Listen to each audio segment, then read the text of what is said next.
Adult fruit and vegetable consumption in Australia. The population group. The population group consisted of Australian adults and elder aged 18 or above. The guidelines of how many vegetables and fruits which is recommended for a healthy living have changed throughout history, and it also differs from country to country. To look at the prevalence. 50% of Australian adults ate sufficient serves of fruit and 7% ate sufficient serves of vegetable, according to the National Health and Medical Research Council guidelines in a conducted research by Australia's Health in 2018. Furthermore, a 24-hour prospective survey by Gisks et al. 2002 showed higher odds ratios for not consuming fruit and vegetables in lower income households compared to higher income households in Australia. Problems with low consumption for health. A meta-analysis by Duché et al. 2006 found the amount of servings of fruit and vegetable consumed are inversely associated with the occurrence of coronary heart disease. Furthermore, they found that the risk of coronary heart disease is reduced by 4% per additional serving of fruit and vegetable and 7% for fruit solely. In a study by Heffron et al. 2017, a stepwise inverse association was found between food and vegetable intake with the prevalence of peripheral arterial disease.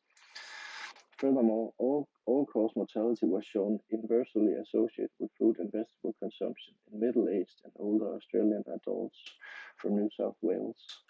The association was shown significant even when accounted for socioeconomic, lifestyle, and health factors. To look at the social determinants underlying the issue. Gisk et al. 2002 found difference in the willing to increase fruit and vegetable consumption, whereof lower income households were less willing to increase the fruit and vegetable consumption, which could be due to that low socioeconomic groups perceive their diet as being healthy, despite being less consistent with the recommendations like dietary guidelines, which was shown by Coutinho et al. 1992. Furthermore, findings of a study by Gisk et al. 2002 also showed price as a possible barrier as odds ratios differed significantly, which could be due to individuals of lower social groups finding fruits and vegetables expensive compared to more energy-dense foods. Furthermore, time was also seen a potential barrier, which is in line with a newer study of Haynes, Marslow et al. 2013, who did a qualitative study of low-income populations, where time was found as a barrier as individuals argued that they had to work 2 or 3 different jobs. To look at the interventions. Better Than You Remember ran from 13th January to 26th of January and was a campaign to promote vegetable consumption in Australia.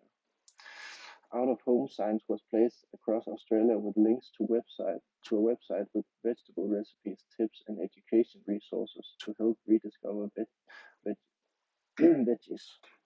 Post-campaign surveys showed the campaign most memorable to adults with kids under 15.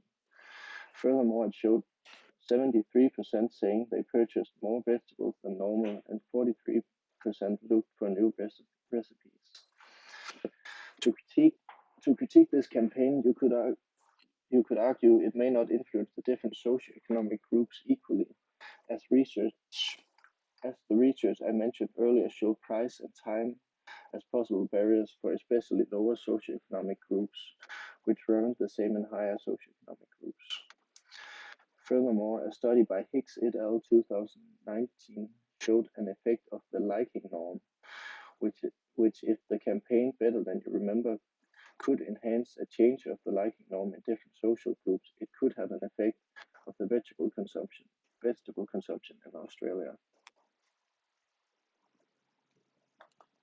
And here are my references.